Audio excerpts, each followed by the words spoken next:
Apa kabar saudara sahabatku sekalian? Jumpa lagi dengan saya Dr. James Alan Darum. Seperti yang telah saya sebutkan pada postingan yang terakhir, bahwa kita masih berbincang-bincang tentang masalah deklarasi Perkumpulan Dokter Seluruh Indonesia atau PDSI. Nah, kita tahu meskipun jumlah anggota PDSI saat ini ya sekitar seratusan orang dibandingkan dengan jumlah anggota Ikatan Dokter Indonesia yang sudah ratusan ribu, akan tetapi karena pernyataan dari Ketua Umum PDSI Dr. Jajang, di mana jelas dia menyatakan bahwa PDSI ini merupakan salah satu organisasi profesi dokter yang tentu saja ini menggelitik Ikatan Dokter Indonesia yang sampai saat inilah jelas-jelas menyatakan bahwa mereka lah satu-satunya organisasi profesi dokter di Indonesia. Oleh karena itu, tentu saja dengan hadirnya PDSI, maka Ikatan Dokter Indonesia tentu saja tidak akan berdiam diri. Jadi beberapa langkah tentu saja akan dilakukan oleh Ikatan Dokter Indonesia, di mana jelas langkah-langkah ini dalam tanda petik merupakan tindakan untuk menjegal. Jadi dalam tanda petik menjegal PDSI, sehingga PDSI tentu saja tidak akan sama dengan IDI pada hari-hari kedepannya. Kenapa IDI itu sangat memperhitungkan PDSI? Karena yang mereka lihat adalah apa yang berada di belakang PDSI. Jadi ada kekuatan besar tentu saja yang sudah diantisipasi oleh IDI. Oleh karena itu, untuk mencegah jangan sampai PDSI ini makin lama makin membesar sehingga akhirnya bisa menyamai IDI di kemudian hari, maka jelas IDI akan mengambil beberapa langkah.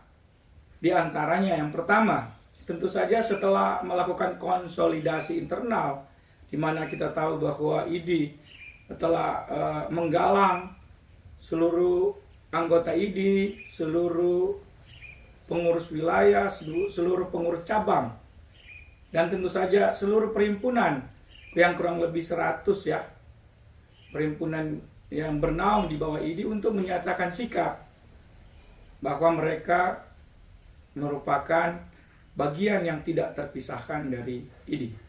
Nah, yang pertama yang akan dilakukan oleh IDI adalah IDI akan meminta seluruh jajaran, terutama pengurus cabang, karena keanggotaan IDI itu didaftarkan melalui IDI cabang.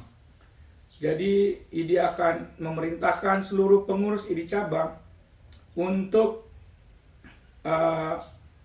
mengamati anggota-anggota IDI agar supaya jangan sampai bergabung menjadi anggota PDSI. Jadi IDI akan melakukan gerakan di mana perekrutan anggota PDSI itu sesedikit mungkin, atau kalau perlu tidak akan terbentuk kepengurusan PDSI di tingkat kabupaten kota atau di tingkat cabang yang jumlahnya kurang lebih ya 500-an cabang atau 500-an kabupaten kota di seluruh Indonesia. Itu langkah yang pertama. Langkah yang kedua, tentu saja IDI akan meminta dinas-dinas kesehatan atau badan-badan perizinan di tingkat kabupaten kota agar supaya dapat menindaklanjuti apabila ada pencabutan rekomendasi izin praktek yang dikeluarkan oleh pengurus IDI cabang. Contohnya ya, apabila dokter terawan yang sudah diberhentikan secara tetap oleh pengurus besar IDI, bila mana IDI memerintahkan pengurus IDI cabang untuk mengirim surat pencabutan rekomendasi izin praktek dokter terawan di IDI cabang di mana dia terdaftar atau di mana dia meminta rekomendasi izin praktek, maka pendekatan IDI akan meminta dinas kesehatan, suku dinas kesehatan, ataupun badan perizinan di tingkat kabupaten kota untuk mencabut surat izin praktek. Jadi ini akan diminta ke seluruh dinas kesehatan ataupun badan perizinan di tingkat kabupaten kota di seluruh Indonesia. Dengan demikian, apabila ada anggota IDI yang akan berpindah menjadi anggota PDSI, maka mereka akan berpikir beberapa kali. Karena apabila mereka berpindah dan IDI memberikan sanksi sehingga rekomendasi surat izin praktek mereka dicabut, di mana dikirimkan surat dari pengurus IDI cabang ke dinas kesehatan setempat atau pada badan perizinan setempat, maka surat izin praktek akan dicabut. Bila mana ini terjadi, maka tentu saja dokter-dokter yang akan masuk keanggotaannya di PDSI dan dia ternyata sudah memiliki surat izin praktek, tentu saja akan berpikir berulang kali. Karena apabila dinas kesehatan atau badan perizinan mengikuti apa yang diminta oleh IDI, maka izin praktek mereka akan dicabut. Oleh karena itu tentu saja banyak yang tidak akan mau. Itu yang kedua.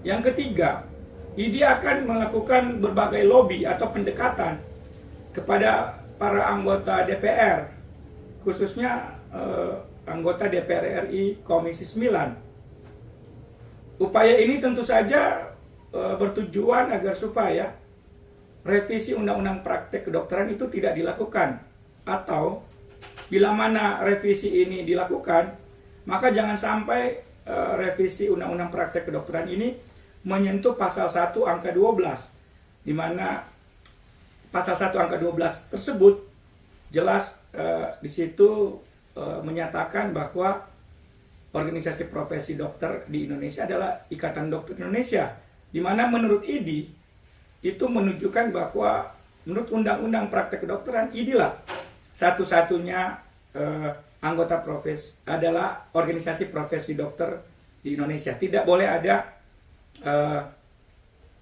organisasi profesi lain dokter di Indonesia selain IDI. Atau dengan kata lain, organisasi dokter di Indonesia bisa lebih dari satu. Tetapi organisasi profesi dokter di Indonesia hanya satu-satunya, yaitu IDI saja. Jadi pendekatan ini akan dilakukan. Yang keempat, tentu saja setelah pendekatan kepada para anggota DPR RI, IDI akan melakukan pendekatan kepada partai-partai politik, di mana jelas bahwa para anggota DPR RI ini adalah representasi, meskipun dipilih oleh rakyat, tapi sebenarnya mereka adalah representasi dari partai politik yang mendaftarkan mereka sebagai wakil dari partai politik yang dipilih menjadi anggota dewan. Jadi IDI akan melakukan pendekatan secara politik, itu tidak dapat disangsikan lagi. Yang kelima, tentu saja IDI meskipun kecil kemungkinan, karena kita tahu bahwa Konsil Kedokteran Indonesia juga kayaknya adem-adem saja dengan PDSI. Tapi tentu saja IDI akan melakukan pendekatan kepada Konsil Kedokteran Indonesia, di mana meminta Konsil Kedokteran Indonesia tetap bermitra dengan IDI, atau dengan kata lain, rekomendasi dari IDI lah, atau perhimpunan-perhimpunan di bawah IDI lah yang akan diterima oleh Konsil Kedokteran Indonesia bila mana ada dokter yang akan mengajukan pencatatan atau registrasi dalam bentuk surat tanda registrasi dokter, karena kewenangan ini adalah di bawah KKI. Kalaupun ini sulit dilakukan sekarang, maka IDI tetap akan melakukan gugatan sehingga anggota KKI yang sekarang, yang dimana ID menyatakan bukan perwakilan dari ID, beberapa anggota di dalamnya, maka mereka akan melakukan gugatan sehingga anggota KKI yang ada sekarang itu dapat diganti. Jadi ini kemungkinan yang dapat dilakukan oleh ID. Dan yang berikutnya, tentu saja ID akan terus-menerus melakukan sosialisasi atau melakukan penjelasan-penjelasan kepada publik, apakah melalui media massa cetak ataupun media online atau media sosial atau media televisi ya. Mereka akan menyatakan bahwa selain undang-undang praktek kedokteran, status ID sebagai satu-satunya organisasi profesi dokter di Indonesia adalah oleh keputusan Mahkamah Konstitusi, di mana ada 2 kali gugatan dan gugatan yang kira-kira meminta pasal-pasal yang terkait dengan kewenangan ID ini dihapuskan atau dibatalkan oleh Mahkamah Konstitusi. Tetapi Mahkamah Konstitusi belum sepenuhnya menyetujui semua, meskipun ada 1-2 pasal yang Mahkamah Konstitusi menerima dari gugatan tersebut. Jadi Ikatan Dokter Indonesia akan melakukan semua upaya-upaya untuk memberikan informasi di mana hanya inilah yang menjadi satu-satunya organisasi profesi dokter di Indonesia. Dan yang terakhir tentu saja ID akan meminta Kementerian Kesehatan untuk tetap menjadikan ID sebagai mitra tunggal atau mitra utama, di mana Kementerian Kesehatan akan meminta bantuan atau meminta kerjasama, khususnya terkait dengan bidang kedokteran ya. Jadi ID akan meminta bahwa kalaupun ada kerjasama dengan PDSI katakanlah, tetapi tetap yang utama adalah ID. Sehingga berbagai kewenangan yang selama ini melekat dan hanya dapat dilakukan oleh ID dan perhimpunan di bawah ID tidak dapat dibagikan dengan PDSI. Jadi demikianlah beberapa upaya yang akan dilakukan oleh ID. Sehingga meskipun PDSI sudah memiliki SK Kemenkumham, di mana ID juga memiliki SK yang sama, akan tetapi berbagai kewenangan yang melekat di ID selama ini, tentu saja ID akan berupaya dengan keras agar supaya kewenangan-kewenangan tersebut tidak juga dimiliki oleh PDSI. Karena apabila PDSI juga memiliki hal yang sama, maka jelas pernyataan bahwa ID merupakan satu-satunya organisasi profesi dokter Indonesia serta merta akan gugur. Sehingga kedepannya mungkin bukan hanya ID dan PDSI saja, mungkin saja akan muncul berbagai organisasi lain yang akan menyemarakkan organisasi profesi dokter di Indonesia. Dan ini tentu saja tidak diinginkan oleh ID.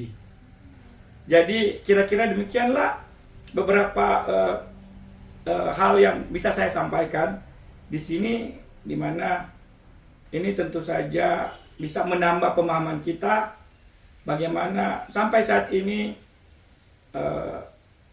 ID tidak akan memandang ringan akan munculnya PDSI, meskipun sekali lagi anggota ID saat ini ratusan ribu jumlahnya dibandingkan dengan PDSI yang saat ini mungkin anggotanya kurang lebih hanya jumlahnya ratusan saja.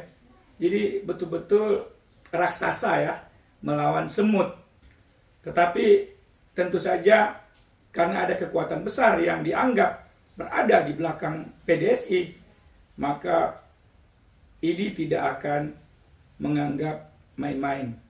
Faktanya kita bisa ikuti di berbagai media saat ini, di mana dalam tanda petik masih terjadi perang, ya, jadi tanda petik peperangan antara ID dan PDSI, baik di media online, media mainstream, atau media bukan mainstream, bahkan media sosial, bahkan melalui WhatsApp group.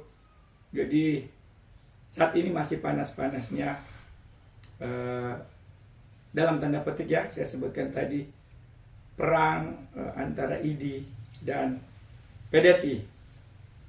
Oke?